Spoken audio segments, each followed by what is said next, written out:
Nah, sekarang kita sudah mengetahui terkait dengan cara bikin sertifikat tanah dari AJB. Bagi teman-teman yang tahu detailnya bisa simak terus videonya.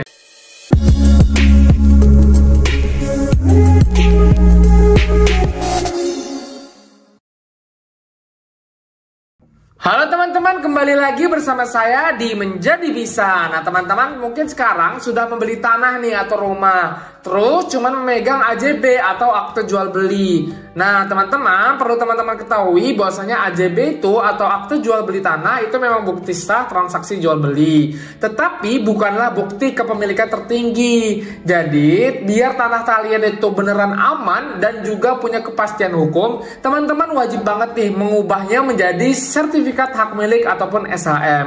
Maka pada hari ini aku bakal nunjukin cara bikin sertifikat tanah dari AJB langkah demi langkah. Dijamin setelah ini kalian bisa lebih tenang terkait dengan tanah teman-teman masing-masing. Nah, AJB ini adalah akte otentik ya yang dibuat oleh PPAT atau pejabat pembuat akte tanah. Nanti fungsinya ini sebagai bukti telah terjadi perpindahan hak kepemilikan tanah dari penjual ke pembeli. Nah, walaupun AJB ini bukti yang kuat, tapi dia hanya bukti transaksi, bukan sebuah sertifikat kepemilikan tertinggi, teman-teman. Nah, sedangkan SHM ini adalah bukti kepemilikan tanah yang paling kuat dan sah di mata hukum Indonesia. Nanti teman-teman bisa menerbitkannya di Kantor Pertanahan Nasional ataupun BPN. Nah, teman-teman, untuk dokumen-dokumen yang harus teman-teman bawa itu adalah AJB yang asli teman-teman. Itu dokumen yang paling utama dan wajib dibawa ya teman-teman. Yang kedua, sertifikat asli tanah sebelumnya, mungkin SHM dari penjualnya yang nanti teman-teman akan alihkan ke nama kalian. Itu juga harus dibawa.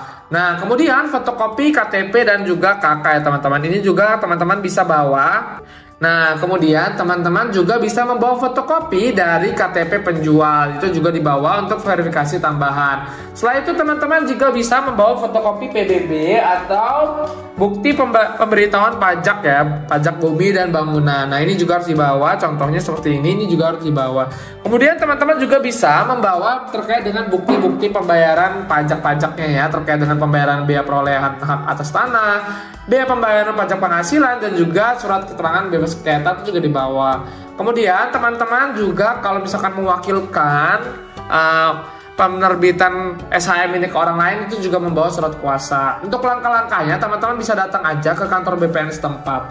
Nanti teman-teman bisa mengajukan kepada petugas terkait dengan permohonan pendaftaran peralihan hak. Di situ teman-teman akan membayarkan beberapa biaya administrasi. Kemudian akan dilakukan pemeriksaan dokumen dan juga verifikasi. Nanti akan dilakukan survei tanah oleh petugas BPN jika nanti diperlukan ya teman-teman. Jadi ini opsional oleh BPN-nya. Kemudian nanti BPN akan menerbitkan surat ukur nih jika ada pengukuran baru. Nah, nanti setelah itu akan ada pemeriksaan panitia A jika memang diperlukan pemeriksaan lebih dalam terkait dengan tanah yang misalkan kompleks. Kemudian akan diterbitkan SK hak atas tanah dan akan dijadikan bukti sebagai pencetakan sertifikat hak milik tanah ya teman-teman.